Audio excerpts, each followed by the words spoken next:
જય જીવંતિકા માં અજબ ભક્તિ અને શ્રદ્ધાથી ભરેલું જીવંતિકા માતાનું વ્રત સ્ત્રીઓ માટે ખૂબ જ મહત્વપૂર્ણ માનવામાં આવે છે. ખાસ કરીને સંતાન સુખ માટે આ વ્રત વિશેની હું તમને વિગતવાર માહિતી આ વિડીયોમાં આપવાનો છું.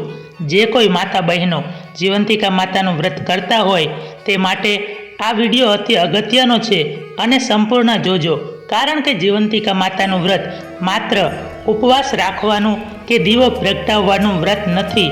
આ વ્રતમાં કેટલીક એવી વાતો અને નિયમો જે કદાચ તમને ખબર પણ નહીં હોય, અને જો તમને એ નિયમોની જાણ ન હોય અને તે વ્રતના દિવસે અજાણતા એવી વસ્તુ કરી બેસો તો આ વ્રતનું ફળ મળે નહીં. કારણ કે વ્રત કરતી વખતે સૌથી મોટી ભૂલ એ નથી કે આપણાથી નિયમ તૂટી ગયો, પણ સૌથી મોટી ભૂલ એ છે કે આપણને નિયમની જાણ જ ન હોય.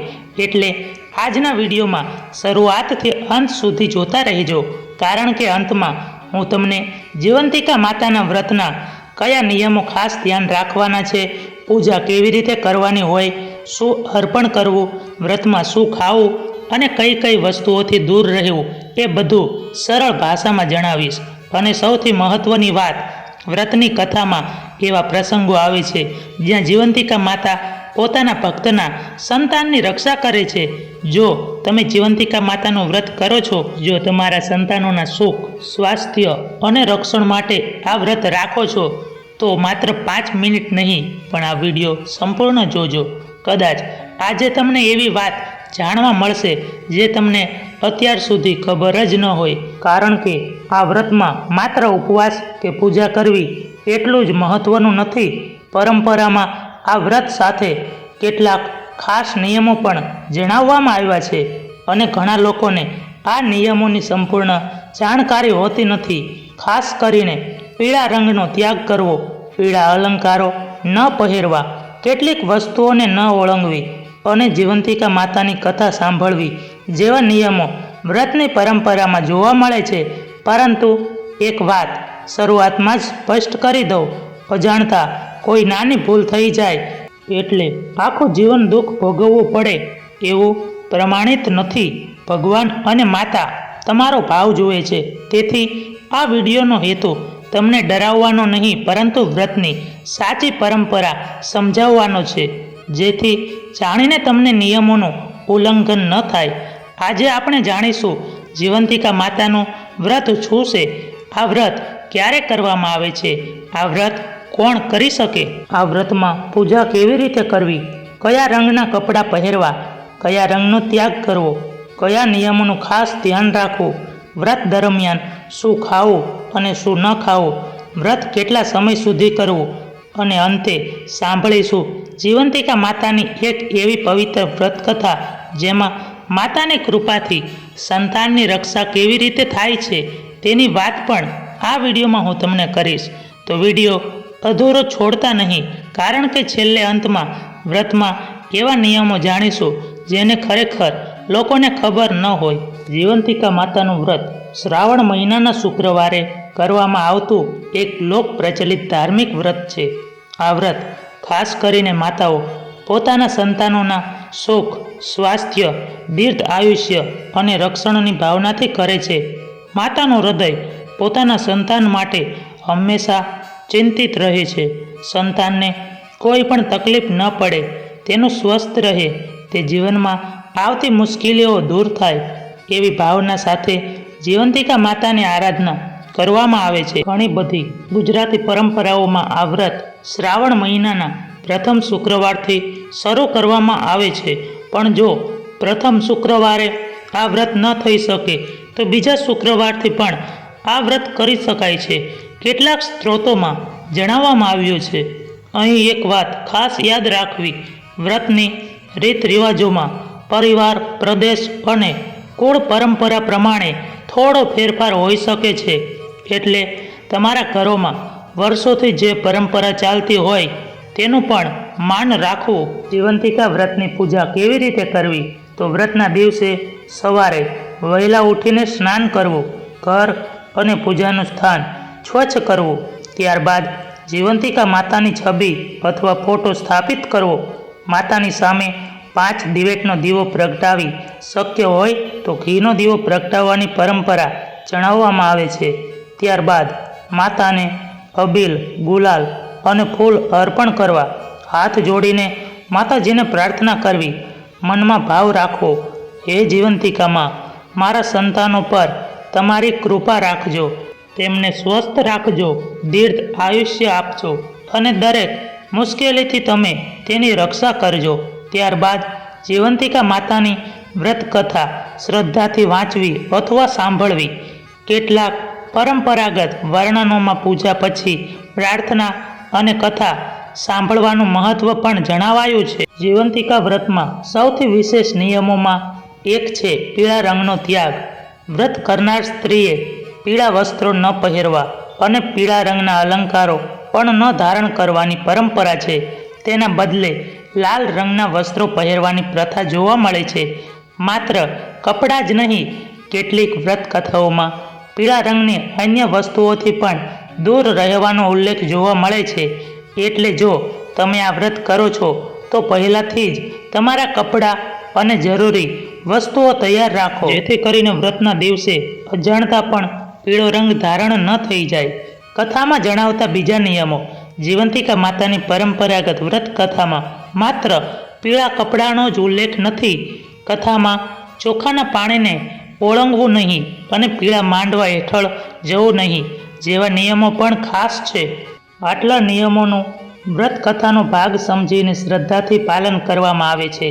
વ્રતમાં શું ખાવું, અહીં ખાસ ધ્યાન આપવાની જરૂર છે. જીવંતિકા વ્રત દરેક પરિવાર અને પ્રદેશોમાં એક સરખો ખોરાકનો નિયમ જોવા મળતો નથી.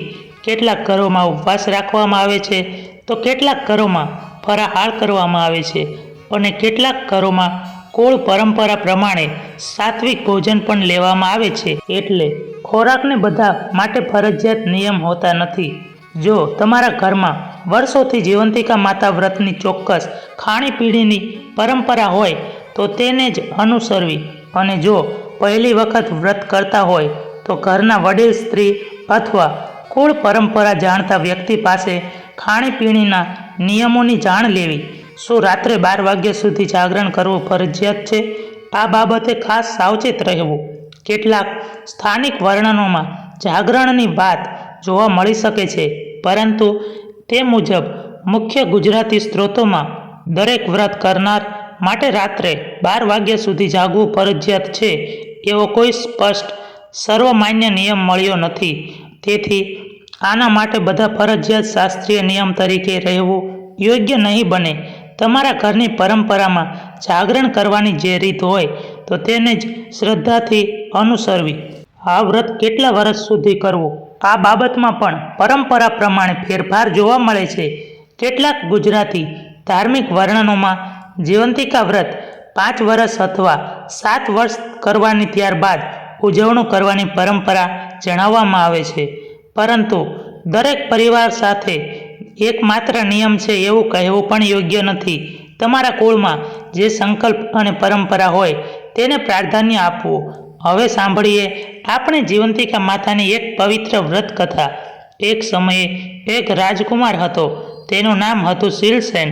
પરંતુ તેના જીવનમાં એક મોટું રહસ્ય હતું. તેની સાચી માતા કોણ હતી તેને સાચે જ ખબર નહોતી. એક દિવસ રાજકુમારની ઊંઘ અચાનક ઉડી ગઈ. તેણે પોતાના મહેલમાં દેવીઓ વચ્ચે થતો વાર્તાલાપ સાંભળ્યો. એ સમયે જીવંતિકા માતાએ વિધાતાને કહ્યું, આ રાજકુમારની માતા વર્ષોથી શુક્રવારે તેનું વ્રત કરે છે.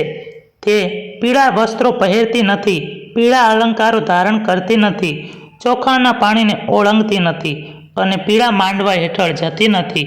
આ કારણે જીવંતિકા માતા તેના સંતાનની રક્ષા કરે છે. આ વાત સાંભળીને રાજકુમારને આશ્ચર્ય થયું. તેના મનમાં પ્રશ્ન ઊભો થયો, જો મારી માતા જીવંતિકા માતાનું વ્રત કરતી હતી તો મારી સાચી માતા કોણ છે? ત્યારબાદ તેણે પોતાની જન્મદાતા માતાને શોધવા માટે એક યુક્તિ વિચારી. શ્રાવણ મહિનાનો શુક્રવાર આવ્યો. રાજાએ આખા નગરમાં જાહેરાત કરી કે આજે રાજ દરબારમાં ઉજાણી છે, માટે દરેકે પીળા વસ્ત્રો પહેરી અને જમવા આવવાનું છે. બધી સ્ત્રીઓ મહેલમાં આવી, પરંતુ એક સ્ત્રી એવી હતી જેણે પીળા કપડાં પહેરવાનો ઇનકાર કર્યો, કારણ જીવંતિકા માતાનું વ્રત કરતી હતી. તે દિવસે પીળા વસ્ત્રો પહેરી શકે તેમ નહોતી. રાજકુમારને જ્યારે આ વાતની ખબર પડી ત્યારે તેને સમજાઈ ગયું કે કદાચ આ જ સ્ત્રી તેની ખરી જનેતા હોઈ શકે. તે સ્ત્રી માટે લાલ રંગના વસ્ત્રો મોકલાવ્યા અને જ્યારે રાજકુમારની માતા સામે આવી ત્યારે માતા અને સંતાનમાં સંબંધોનું રહસ્ય ખુલ્યું. આ કથાનો મુખ્ય સંદેશ એ છે કે માતાની શ્રદ્ધા, સંતાન માટેની પ્રાર્થના અને જીવંતિકા માતા પ્રત્યેની ભક્તિને અત્યંત પવિત્ર માનવામાં આવે છે. આ વ્રત કથાના વિવિધ ગુજરાતી સંસ્કરણોમાં પણ પવિત્ર અને નિયમો થોડા શબ્દ ફેરફાર હોઈ શકે છે. અંતમાં એક મહત્વની વાત, જીવંતિકા માતાનું વ્રત માત્ર નિયમોનો સમૂહ નથી. આ વ્રતની પાછળ માતાની સૌથી મોટી ભાવના છે, મારા સંતાનને કંઈ ન થાય. આ ભાવનાથી માતા ઉપવાસ કરે છે, પૂજા કરે છે, દીવો પ્રગટાવે છે, કથા સાંભળે છે અને જીવંતિકા માતાને પોતાના સંતાનની રક્ષા માટે પ્રાર્થના કરે છે. જો વ્રત કરતી વખતે અજાણતા કોઈ નાની મોટી ભૂલ થઈ જાય તો ગભરાવું નહીં. માતા પાસે ક્ષમા માગવી અને સાચી ભાવનાથી પ્રાર્થના કરવી, કારણ કે ભક્તિમાં ભાવ મહત્વનો છે. હે જીવંતિકામાં, જે માતાઓ પોતાના સંતાન માટે આ વ્રત કરે છે તેના સંતાનને સુખ આપજો, તેમને સારું સ્વાસ્થ્ય આપજો, તેમના જીવનમાં આવતી મુશ્કેલીઓને દૂર કરજો અને દરેક સંતાનના માથે તમારી કૃપાનો હાથ રાખજો. જય જીવંતિકામાં. જો તમને આ માહિતી ઉપયોગી લાગી હોય તો વિડીયોને લાઈક કરજો. તમારા પરિવારની માતાઓ અને બહેનો સુધી આ માહિતીને જરૂર પહોંચાડજો અને આવી જ ધાર્મિક વ્રત કથાઓ માટે ચેનલને સબસ્ક્રાઈબ કરવાનું ભૂલશો નહીં. જય જીવંતિકા માતા.